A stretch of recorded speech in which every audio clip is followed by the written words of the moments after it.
Una delle domande più frequenti che mi vengono fatte riguardo alla mia esperienza di vita di 40 giorni offline, senza telefono, orologio e internet, è: com'è stato il ritorno? Com'è stato rientrare nella civiltà? A maggior ragione col fatto che io sono rientrato proprio nel mezzo del lockdown del 2020. In questo video voglio rispondere a queste domande, ma anche ad altre curiosità. Per esempio, ma quanti erano in totale i messaggi su WhatsApp che avevi ricevuto? Ma ve lo dico fra un po'. Intanto, ecco le mie impressioni raccolte esattamente a una settimana dal mio ritorno online. L'argomento del rientro penso sia importante, è assolutamente non banale. Tornare, online necessita comunque una preparazione almeno psicologica. C'è un attenuante però di cui tener conto, ovvero il fatto della situazione legata al coronavirus. Io ne avevo sentito un pochino parlare, però entrarci dentro, viverla veramente, mi ha dato completamente un altro effetto. Comunque, penso che certe cose sarebbero rimaste invariate sia in caso di questa situazione, sia in caso di una situazione, pseudo-normale. Il primo superpotere è uno sviluppo della sensibilità alle energie, sia degli ambienti che delle persone. Tornando magari da un luogo in mezzo alla natura, paradisiaco, quando sei in un luogo un po' più opprimente te ne accorgi subito. Ti accorgi anche più facilmente delle energie degli altri, se sono sereni, quanto sono agitati e ansiati. Quindi questo al rientro mi ha causato qualche problema e anche qualche mal di testa. L'altra abilità incrementata è sicuramente nell'udito, ovvero che mi sono accorto di avere un udito particolarmente sviluppato e particolarmente sensibile. Riuscivo tranquillamente a sentire le conversazioni dei vicini di casa, anche se erano a livello di volume basso, e sentivo come tanti rumori che prima per me non esistevano. E dirai, bel vantaggio avere questa sensibilità, se poi magari vai a dormire e senti tutti i rumori, no, però insomma, se devo fare l'ingegnere del suono, dovrebbe anche funzionare.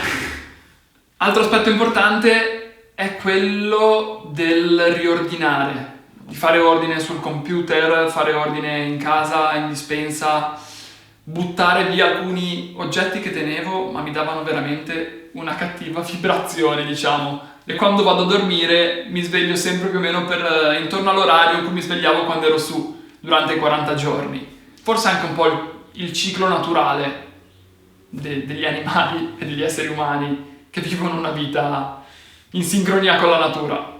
Certamente un aspetto chiave è quello di cercare di mantenere le buone abitudini, trovare un momento di pace, soprattutto a inizio giornata, a fine giornata, rispettare i momenti di silenzio è una cosa che ho continuato a fare e che mi sta dando veramente beneficio. Poi ho toccato con mano quanto mi mancasse un po' il cosiddetto sapere a portata di mano. Effettivamente con uno smartphone hai un dubbio, vuoi informarti su una cosa, puoi trovare tante informazioni digitando poche parole. Così come avere la possibilità di sentire l'affetto di tante persone, che sentivo anche quando ero su in realtà, però quando ti arriva magari direttamente un messaggio o una chiamata e senti che qualcuno era un pensiero per te, è una bella sensazione, anche raccontarsi un po' com'è andata. A un anno di distanza però ci sono alcune cose che riesco a valutare meglio, anche perché poi avendo lavorato sul montaggio video mi sono accorto di alcuni dettagli. In particolare c'è una frase che quando la riascolto mi fa un po' sorridere. E a volte può succedere di guardare il mondo proprio con sfiducia.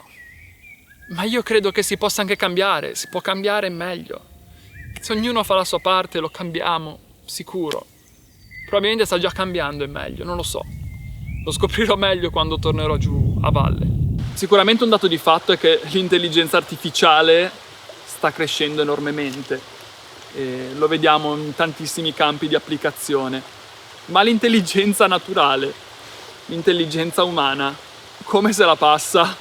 A volte viene offuscata da pensieri che manco ci appartengono, siamo talmente bombardati che abbiamo anche un po' di confusione qualche volta in testa. Però mettere in pausa, non per forza per 40 giorni, è utile per trovare di nuovo il contatto con la propria essenza, riuscire a capire veramente quando fai silenzio cosa resta di te, cosa c'è di te. Non è un caso che avessi portato con me l'ukulele, ma nessuna idea di testo, nessuna bozza, niente, perché volevo vedere se la musica mi avesse fatto l'occhiolino per creare qualcosa. E è avvenuto, e quindi poi ho scritto un po' di canzoni e saranno contenute nel mio prossimo progetto musicale, che prende appunto il titolo Messaggio, e sarà un EP di circa 6 o 7 canzoni. I messaggi su WhatsApp erano 1424. In realtà pensavo peggio, ma poi ho fatto anche presto a leggerli tutti perché tanti erano in gruppi e insomma non è che avessero questa grande utilità.